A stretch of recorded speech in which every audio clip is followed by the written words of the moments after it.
صحابہ کرام اور اہل بیت عظام رضوان اللہ علیہم اجمعین دونوں عظمت و رفعت کے عظیم ادارے ہیں۔ امت مصطفیٰ پر لازم ہے کہ ان دونوں پر ایمان بھی لائے اور ان دونوں کا احترام بھی کرے۔ اگر کوئی بدبخت، بد نصیب، بے ایمان ان دونوں میں سے کسی ایک پر ایمان لاتا ہے اور دوسرے پر نہیں،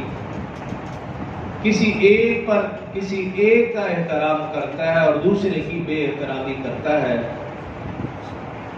تو آپ یقین کر لیں کہ ایسے شخص کا اسلام سے کوئی تعلق نہیں۔ اس لیے کہ رسول اللہ صلی اللہ علیہ وسلم سے تعلق کو جوڑنے کے یہ دو ہی ذرائع ہیں، صحابہ کرام اور